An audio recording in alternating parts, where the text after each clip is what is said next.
From the Blues Hotel Collective, welcome to Blues Moments in Time, where every groove holds a memory and every moment echoes the truth of what came before. Today, we rewind the reel, trace the footsteps, and revisit the chapters that shaped the blues. Here is our host, Kelvin Huggins. G'day folks, pull up a chair, pour yourself a strong one, and let's wind back the clock. Today is November 2nd, and this is Blues Moments in Time. On this day in 1966, that's the day the gentle giant of the Delta closed his eyes for the last time. Mississippi John Hurt was 73 years old, and if you've ever heard that man play, you know his fingers danced like raindrops on a tin roof. Born John Smith Hurt down in Avalon, Mississippi, back in 1893, he taught himself guitar around age 9. Spent most of his life as a sharecropper, playing dances and parties, just singing to that melodious fingerpicked sound that could make a room go quiet. He wasn't famous for most of his life. That came later, when the folk revival found him in the 60s. By then, he was already an old man, but his music, that was timeless. Every note he played was like a conversation, gentle, honest, and true to the bone.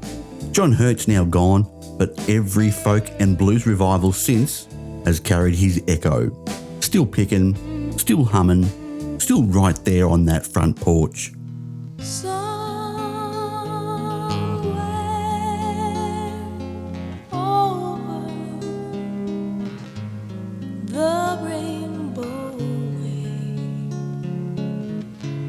She left us too soon, way too soon.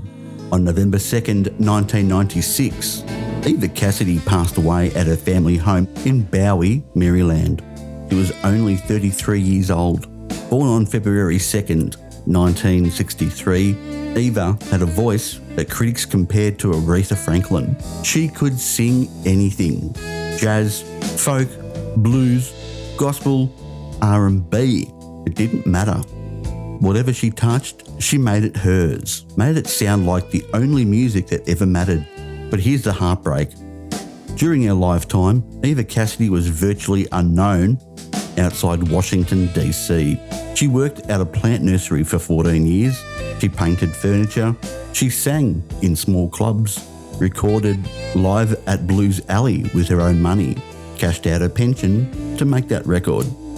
In July 1996, she felt an ache in her hips. She thought it was from painting murals on ladders. Turns out it was melanoma. The cancer had already spread to her lungs and her bones. 3 months later, she was gone. But then something magical happened. 2 years after her death, the BBC started playing her version of Over the Rainbow. A camcorder recording from Blues Alley became the most requested video in BBC history. Her album Songbird went platinum 6 times in the UK, sold over 10 million copies worldwide. Eva Cassidy never got to see any of it, never heard the applause, never knew how many hearts she'd touched, but we know, and we remember.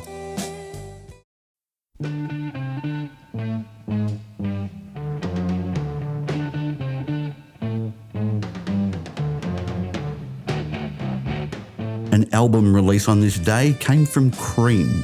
Disraeli Gears hit American record stores, and it hit hard. Now sure, it's psychedelic.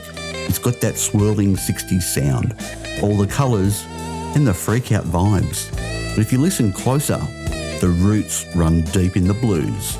Eric Clapton's guitar licks, straight out of Chicago in the Delta, Jack Bruce's bass lines, thunder rolling through a Mississippi storm, and Ginger Baker on drums.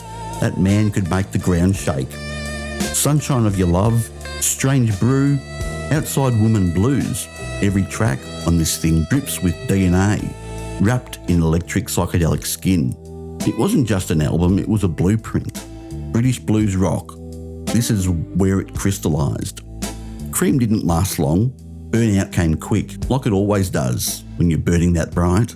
But Disraeli Gears, That record's still turning heads, still teaching young guitarists how to bend a string, still proving the blues can wear any coat you put on it and still be the blues.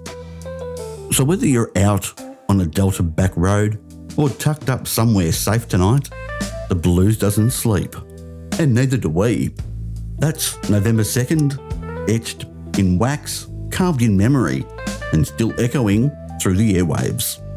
Join me tomorrow when the Blues Hotel Collective presents Blues Moments in Time. I'm Kelvin Huggins. Until then, keep the blues alive.